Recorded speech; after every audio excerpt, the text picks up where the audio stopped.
جی السلام علیکم۔ وعلیکم السلام ورحمۃ اللہ وبرکاتہ۔ خیریت ہے؟ الحمدللہ آپ خیریت سے ہیں؟ ماشاء اللہ الحمدللہ۔ اس وقت جو ایک فتنہ پھیلا ہوا ہے، پرانا فتنہ ہے لیکن اب پھر سر اٹھا رہا ہے، بحث ادیان کا فتنہ، تو دینی نقطہ نگاہ سے آپ اس کو کیسے دیکھتے ہیں؟ نحمد و نصلی علی رسولہ الکریم، بسم اللہ الرحمن الرحیم، اللہم صلی علی محمد وعلی آل محمد وبارک وسلم۔ دیکھیے ڈاکٹر صاحب، بنیادی بات تو جو ہم فقہاء سے اور علماء سے سمجھتے ہیں کہ ایمان کی تعریف کیا ہے لیگلی، تو یہ بیان کی جاتی ہے کہ تصدیق بما جاء بہ النبی صلی اللہ علیہ وسلم۔ اب ایمان یہ ہے کہ ہر وہ بات جس کی خبر دی نبی علیہ الصلاۃ والسلام نے، اس کی تصدیق کرنا، اور یہی وہ اصل بنیاد ہے ہماری ایمان کی کہ ہم نے نہ اللہ کو دیکھا، نہ جبریل امین علیہ السلام کو آتے ہوئے دیکھا، نہ قرآن کے نزول کو دیکھا، صرف اس بنیاد پر کہ رسالت میں آپ صلی اللہ علیہ وسلم نے یہ فرمایا اور یہ خبریں ہم تک پہنچی، ہم قبول کرتے ہیں۔ اور یہی وجہ ہے کہ اب قانوناً مسلمان اسی کو تسلیم کیا جائے گا کہ جو اللہ سبحانہ و تعالیٰ کے رسول مکرم صلی اللہ علیہ وسلم کو اللہ کا آخری رسول مانے۔ جو بات آپ نے بیان فرمائی وحدت ادیان کے حوالے سے، یہ بڑا اہم مسئلہ ہے، اور ماضی میں بھی سر اٹھاتا رہا، اب بھی یہ سر اٹھاتا ہے کہ کوئی رام کو مان لے، کوئی رحمان کو مان لے، کیا فرق پڑتا ہے؟ یا تھوڑا سا اس کو اور کنفائن کر کے کہا جاتا ہے کہ سبھی اللہ کو تو مانتے ہیں، سبھی آخرت کو مانتے ہیں، اگر کوئی محمد صلی اللہ علیہ وسلم کو مان لے تو بھی ٹھیک ہے، کوئی موسیٰ علیہ السلام کو مان لے تو بھی کیا حرج ہے، اور کوئی فقط عیسیٰ علیہ السلام کو مان لے تو بھی آخر کیا حرج ہے؟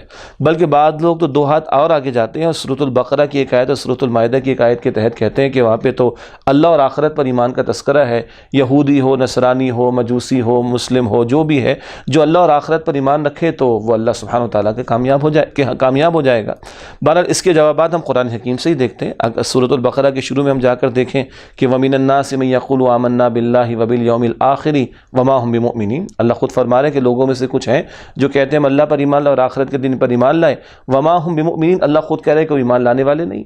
مراد یہ ہے کہ یہاں پہ جو چیز مسنگ ہے وہ رسالت پر ایمان مسنگ ہے، اور رسالت میں سے بھی رسول اللہ صلی اللہ علیہ وسلم کی رسالت پر ایمان مسنگ ہے۔ اہل علم کے نزدیک یہاں پر دو آراء ہیں، منافقین کا تذکرہ ہے جو رسول اللہ علیہ السلام کو دل سے نہیں مانتے تھے، یا البقرہ میں اس مقام پر یہود کا تذکرہ ہے جو رسول اللہ علیہ السلام کی رسالت کا انکار کرتے تھے۔ تو بجا آپ نے فرمایا کہ یہ فتنہ آج کل پھر سر اٹھا رہا ہے، اور ہمارے لیے تو نیا نہیں ہے، امت کے لیے، لیکن بہرحال جن اذہان کو خراب کیا جاتا ہے اور سب کو ملا کر، بلکہ میں آپ کو عرض کروں کہ کراچی کی یونیورسٹیز میں پڑھانے کا اتفاق رہا تو بعض اوقات اب اسلامک اسٹڈیز کے ٹیچرز ہیں وہ اس طرح کا اسائنمنٹ دیتے ہیں کہ جب آپ جائیے اور سارے ریلیجن سے جو اچھی اور خیر کی باتیں وہ لے کر آ جائیے اور اس کا ایک مکسچر بنا لیجیے اور اگریڈ اپون باتوں کو لے لیجیے، یہ ایک یونیورسلی ایکسیپٹیبل ریلیجن ہو جائے گا۔ ایک مسلم ملک کے اندر جو اسلام کے نام پر بنا، اب یہ باتیں پھیلائی جا رہی ہیں، تو باہر اس کا جواب دینا، اس کا توڑ کرنا بھی ہماری ذمہ داری بنتی ہے۔ اصل میں یہ کئی پہلوؤں سے یہ آیا ہے۔ ایک تو یہ بات آپ نے جو کہی کہ اس آیت کو عام طور پر بنیاد بنایا جاتا ہے کہ ان الذین آمنوا والذین ہادوا، وہ قرآن مجید میں 11 رکوعوں کا ایک جو پورا گیپ یعنی سیگمنٹ ہے اس کے اندر ہے، جس کا آغاز اس بات سے ہو رہا ہے کہ اے بنی اسرائیل آمنوا بما انزلت بما مصدقا لما معکم، مانو اس کو جو میں لے کر آیا ہوں، تصدیق کرتے ہوئے اس کی جو تمہارے پاس موجود ہے۔ تو اس کانٹیکسٹ میں ہے اصل میں یہ جو بنیادی، جیسے آپ نے فرمایا کہ مذہب کی بنیادی ویلیوز ہے کہ ہر مذہب میں کسی بڑے کو مان کر ہی بیس کیا جاتا ہے، اور پھر کوئی نہ کوئی اکاؤنٹیبلٹی کا تصور ہوتا ہے، اور اس کے بعد پھر کچھ یونیورسل ویلیوز ہیں، ہیومن ویلیوز، جن کو ہر مذہب جو ہے وہ مانتا ہے۔ سچ بولنا چاہیے، چیٹ نہیں کرنا چاہیے، اور کسی پر زیادتی نہیں کرنی چاہیے، اور اچھے اخلاق کے ساتھ پیش آنا چاہیے۔ عجیب بات یہ ہے کہ خود ہمارے اپنے جو مسلمان بھائی ہیں، زیادہ افسوس اور دکھ اس پر ہوتا ہے کہ جب وہ اس فتنے کا وکٹم بن جاتے ہیں، اور رسول اللہ صلی اللہ علیہ وسلم کی بھی یعنی اس حیثیت کو کہ آپ انتہائی سچے، دیانتدار اور انتہائی خوش اخلاق انسان تھے، اور امین تھے اور رسالت کا تذکرہ نہیں کرتے۔ یعنی اصل جو میں اس کو فتنہ سمجھتا ہوں۔ غیر مسلموں سے تو توقع کرنا کہ وہ حضور صلی اللہ علیہ وسلم کی شان میں کچھ خیر کریں گے، وہ تو مجھے کوئی توقع نہیں، لیکن اصل افسوس ہوتا ہے اپنے بھائیوں پر کہ جو رسول اللہ صلی اللہ علیہ وسلم کے ماننے والے ہیں اور پھر یہ کر رہے ہیں۔ بلکہ آپ کے الفاظ مجھے یاد آتے ہیں کہ آپ فرماتے ہیں نا کہ وہ مشرکین مکہ بھی محمد بن عبداللہ کا تو مانتے تھے، جھگڑا کس بات پر آ رہا ہے؟ سچا اور امین مانتے تھے۔ جی، وہ جھگڑا تو آ رہا ہے محمد رسول اللہ پر صلی اللہ علیہ وسلم۔ تو بالکل آپ نے بجا فرمایا کہ آج ہم مسلمانوں کا معاملہ بھی یہ ہے کہ صاحب اللہ کے پیغمبر علیہ السلام کی صداقت کی بات کیجئے، ان کی دیانت کی بات کیجئے، ان کی امانت کی بات کیجئے، معاملہ فہمی کی بات کیجئے، لوگوں کے ایک بہت بڑے مسئلے حجر اسود کو نصب کیے جانے کا ذکر کیجئے، کیا آپ کی فراست تھی، اس میں کوئی دو رائے ہو نہیں سکتی، وہ فیصلہ تو خود مشرکین نے آپ سے کروایا صلی اللہ علیہ وسلم. لیکن جھگڑا کدھر آیا؟ جب آپ کہتے ہیں کہ میں اللہ کا رسول ہوں، مجھ پر اللہ سبحانہ وتعالیٰ کی وحی آتی ہے، اور قولوا لا الہ الا اللہ تفلحوا، کہو کہ اللہ سبحانہ وتعالیٰ کے سوا کوئی معبود نہیں، تم کامیاب ہو جاؤ گے. تو آج ہمارے بھی بحث جو چل پڑی ہے وہ یہ ہے کہ 40 برس تک کی زندگی تو زیر گفتگو آتی. اب آپ سیرت کے جلسوں کو دیکھ لیجئے، ماہ ربیع الاول میں جو پروگرامز نشر ہوتے ہیں چینلز کے اوپر، آپ یہ ساری ایٹریبیوٹس پر گفتگو ہوگی، لیکن رسالت مآب علیہ السلام کی رسالت، پھر آپ کی ختم نبوت، پھر آپ کی ختم نبوت کے نتیجے میں امت مسلمہ کی ذمہ داریاں، رب کائنات ہی کو معبود حقیقی مان کر اس کے سامنے اپنے آپ کو ٹوٹیلٹی میں سرنڈر کر دینا، یہ جو 40 برس کے بعد کا آپ کا رسالت مآب صلی اللہ علیہ وسلم کا پہلو ہے، یہ سراسر ہمارے ڈسکشن میں آتا ہی نہیں. اصل میں یہ جو فتنہ ہے، یعنی ہندوستان کی تاریخ میں اگر آپ دیکھیں تو اس فتنے نے ایک بہت قوت کے ساتھ سر اٹھایا تھا اکبر اور جہانگیر کے دور میں. ہوا یہ تھا کہ اکبر بہت ینگ ایج میں بادشاہ بن گیا، اس کے سارے مشیر ہندو تھے. انہوں نے یہ باور کرایا اکبر کو کہ چونکہ آپ کی رعایا کی اکثریت ہندو ہے اور آپ مسلمان ہیں تو آپ کے لیے اپنی حکومت کو قائم رکھنا مشکل ہوگا، اور یہی ہمیشہ ہر حکمران کو پریشان کرتا ہے. صحیح کہ میرا اقتدار برقرار کیسے رہے. لہذا انہوں نے مشورہ دیا کہ آپ کو کچھ نہ کچھ ایسا کرنا چاہیے، اور باقی سب چیزیں تو ایک ہی ہیں، لیکن اگر آپ حضور صلی اللہ علیہ وسلم کو ماننا چھوڑ دیں تو پھر آپ کے لیے کام بہت آسان ہوگا، یا ان کے ماننے کا تقاضا چھوڑ دیں. تو ان کے اپنے جو درباری علماء وہ ہر دور میں ہوتے ہی ہیں، جی جی، جو ان کو جو بھی اسائنمنٹ دی جائے ہوم ورک کر کے لے آتے ہیں. تو ان کے درباری علماء نے کہا کہ ہاں اصل مسئلہ تو اللہ تعالیٰ ہی کا ہے، تو اگر رسول اللہ صلی اللہ علیہ وسلم کا فور فرنٹ پر تذکرہ نہ بھی کیا جائے تو کوئی حرج نہیں.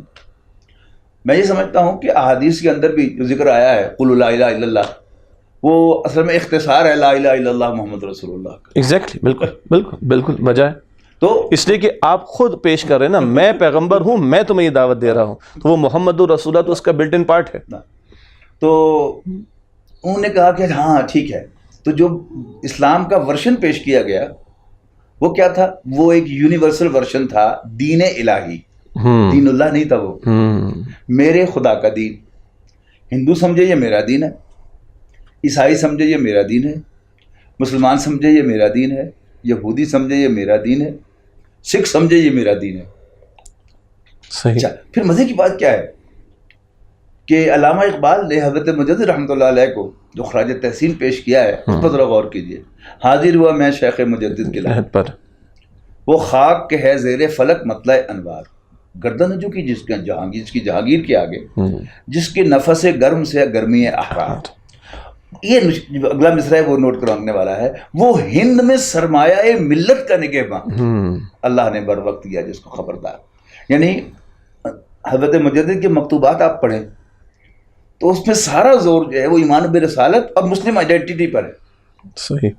یعنی دو قومی نظریہ. وجہ طور پر جو لوگ کہتے ہیں کہ اس کے موجد ہندوستان میں حضرت مجدد تھے، 100% درست بات ہے. صحیح.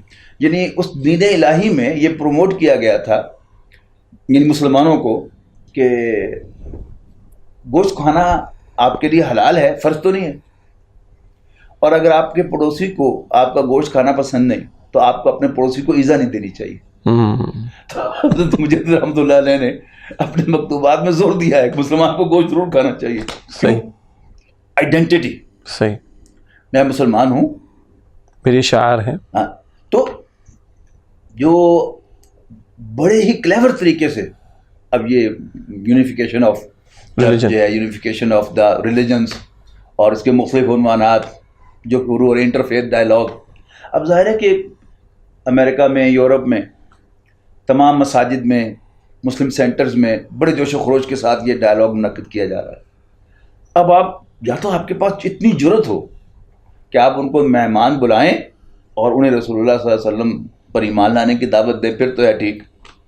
لیکن اگر آپ جو ہے وہ سب کو ایک بنانا چاہتے ہیں تو اس میں کیا ہوگا کہ آپ کو رسول اللہ صلی اللہ علیہ وسلم کو ذرا ایک طرف رکھنا پڑے گا. صحیح. تاکہ باقی سب کے لیے ایکسیپٹیبل ہو جائے معاملہ. تو میں تو اپنے مسلمان بھائیوں سے یہ سوال کرتا ہوں کہ اگر رسول اللہ صلی اللہ علیہ وسلم کو اسلام میں سے نکال دے تو اسلام کا رہ کیا جاتا ہے؟ کیا رہتا ہے؟ صحیح بات ہے. یعنی بلا شبہ اسلام اللہ تعالیٰ کی بندگی کا نام ہے، اس میں کوئی دوسری رائے نہیں ہو سکتی. لیکن نبی اکرم صلی اللہ علیہ وسلم اسلام کا تاج ہے. جیسے سر کا تاج ہوتا ہے تو تاج اتار دیں تو کیا ہوتا ہے؟ انسان گنجا ہو جاتا ہے، صحیح بدصورت ہو جاتا ہے، بدنما ہو جاتا ہے. صحیح. تو اسلام کا سارا حسن اس تاج کی بنیاد پر ہے کہ جو اسلام کا سرتاج ہے نبی اکرم صلی اللہ علیہ وسلم. تو اسلام کے فور فرنٹ پر اگر رسول اللہ صلی اللہ علیہ وسلم نہیں ہوں گے تو میں تو اس کو اسلامی ماننے کو تیار ہوں. اس سے کہ جیسے کہ میں ابتدا میں عرض کیا کہ اسلام ہے کیا ٹیکنیکلی، تصدیق بما جاء بہ النبی صلی اللہ علیہ وسلم. ہمارا تو ایمان اس دیکھیں نا بالغیب پر ایمان ہے نا. اس غیب کی خبریں ہمیں تو رسول اللہ علیہ الصلوۃ والسلام نے عطا فرمائی. اور دلچسپ بات یہ ہے کہ کبھی اللہ یہ کہتا ہے کہ من یطع الرسول فقد اطاع اللہ، رسول کی جس نے اطاعت کی اس نے اللہ سبحانہ وتعالیٰ کی اطاعت کی. اور حد یہ کہ کبھی صرف اطاعت رسول کا ذکر قرآن کرتا ہے. مثلا سورہ نور کے آیت 56 میں ہے وَأَقِیمُوا الصَّلَاةَ وَآتُوا الزَّکَاةَ وَأَطِیعُوا الرَّسُولَ لَعَلَّکُمْ تُرْحَمُونَ. تو نماز قائم کرو، زکوٰۃ ادا کرو، رسول کی اطاعت کرو تاکہ تم پر رحم کیا جائے. اور یہ جو آیات کا ذکر آپ نے بھی البقرہ کے تعلق سے پیش کیا، یعنی بعض لوگ کہتے ہیں کہ دیکھیں جی البقرہ کی فلاں آیت میں اور المائدہ کی فلاں آیت میں اللہ اور آخرت پر ایمان کا ذکر ہے، یعنی ٹیکنیکل گراؤنڈ پر وہ قرآن کی آیات سے کوئی دلیل پیش کرنے کی کوشش کرتے ہیں. تو ہم نے سورۃ البقرہ کی آیت بھی پیش کی، پھر سورہ حدید کی آیت بھی بڑی دلچسپ ہے، یا ایھا الذین آمنوا اتقوا اللہ وآمنوا برسولہ، ایمان والو اللہ سے ڈرو اور اس کے رسول پر ایمان لاؤ. اب یؤتکم کفلین من رحمتہ، اللہ تمہیں اپنی رحمت کا دوہرا حصہ عطا فرمائے گا. اب کیا سورۃ الحدیث اس آیت کو لے کر کوئی کہہ سکتا ہے کہ آخرت پر ایمان کی ضرورت نہیں؟ یہ نہیں کہا جا سکتا. تو اب اپنے مسلمان بھائیوں کو ہم سے یہ کہیں گے کہ کسی پک اینڈ چوز کی بنیاد پر کسی ایک بات کو اخذ کرنے کی کوشش کرنا خود ہی اپنی جگہ ایک گمراہی کا تصور ہے، بلکہ پورے پیکج کو سامنے رکھنا چاہیے. اسی میں ایک اور چیز جو ہے وہ نوٹ کرنے کی ہے کہ یہ جو نیکی کو فور فرنٹ پہ لایا جاتا ہے، اگر اس کے نقطہ نگاہ سے بھی دیکھیں تو سب سے پہلا تقاضا کیا ہے؟ سچائی. میں نہیں سمجھتا کہ آج کے اس انٹرنیٹ کے دور میں کوئی شخص دنیا کے کسی کونے میں رہنے والا ایسا ہو سکتا ہے کہ جسے یہ معلوم نہ ہو کہ عرب میں محمد نامی ایک شخص نے صلی اللہ علیہ وسلم اللہ کا پیغمبر ہونے کا دعویٰ کیا ہے. اب حضرت محمد مصطفیٰ صلی اللہ علیہ وسلم کو اللہ کا رسول نہ ماننے کی اس کے پاس کیا دلیل ہے؟ اور اگر وہ بغیر دلیل کے رسول اللہ صلی اللہ علیہ وسلم کو اللہ کا رسول نہیں مانتا، دیٹ مینس وہ حضور صلی اللہ علیہ وسلم کے اس دعوے کو جھوٹا قرار دے رہا ہے. اصل جھوٹا تو وہ خود ہے کہ وہ ایک دعوے کو غلط قرار دے رہا ہے بغیر دلیل کے.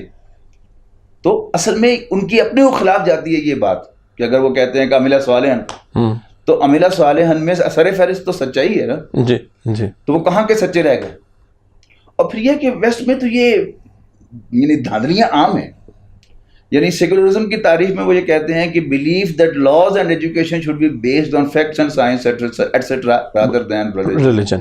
بالکل. اب سائنس کے نقطہ نگاہ سے مرد اور عورت as soon as they have different number of chromosomes XY ایک کا فرق جو ہے ایک کروموسوم کا ہر سیل میں، تو سائنٹیفکلی وہ آئیڈینٹیکل نہیں ہے، لیکن socially and publicly not only they announce they stress. بالکل. اور بلکہ کوئی کہہ دے کہ یہ آئیڈینٹیکل نہیں ہے تو وہ ڈسکریمنیشن لاز کے تحت گرفتار ہو سکتا ہے. استغفر اللہ. دھاندلی اور بددیانتی وہ خود کرتے ہیں.